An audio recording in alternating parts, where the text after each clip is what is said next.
લ્યો બોલો, રીલ્સ બનાવવાના ચક્કરમાં 5 બાળકો 60 ફૂટ ઊંચી પાણીની ટાંકી ઉપર ચડી ગયા, પરંતુ બન્યું એવું કે નીચે ઉતરતા થયો ડખો.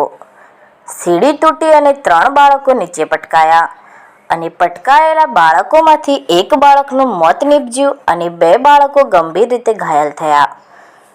તો બીજા બાળકો સીડી તૂટી જવાથી ઉપર જ ફસાયા, કારણ કે સીડી તૂટી ગઈ હતી. હવે જાય ક્યાં?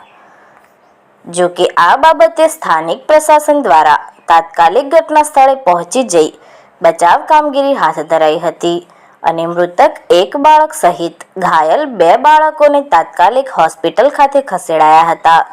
તો બીજી તરફ ટાંકી ઉપર ફસાયેલા 2 બાળકોને નીચે ઉતારવા સતત 16 કલાક તંત્રએ મહેનત કરવી પડી હતી, કારણ કે એક તરફ વરસાદ અને બીજી તરફ ટાંકી સુધી રસ્તો ખરાબ હોવાથી કાદવ કીચડ હોવાથી બાળકોનું રેસ્ક્યુ કરવામાં તંત્રને અગવડતા ઊભી થતાં તાત્કાલિક નવો રસ્તો બનાવવાની ફરજ પડી હતી.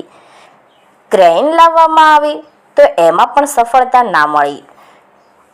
અંતે એરફોર્સના હેલિકોપ્ટરથી રેસ્ક્યુ કરવાની ફરજ પડી અને ટાંકી ઉપર ફસાયેલા બંને બાળકોને 16 કલાકની મહામહેનતે હેમખેમ નીચે ઉતારવામાં સફળતા મળી. જો કે આ ઘટના આજના લબરમુછિયા યુવાનો કે જે રીલ્સના ચક્કરમાં આમ તેમ દોડતા હોય છે તેમના માટે લાલબત્તી સમાન છે. યુવાનો અને બાળકોને આ ઘટનાઓ પરથી સમજી લેવાની જરૂર છે કે રીલ્સથી વધુ આપણી જિંદગી કિંમતી છે, માટે ખોટા સ્ટન્ટ કે સાહસભર્યા ડગ ના માંડવા.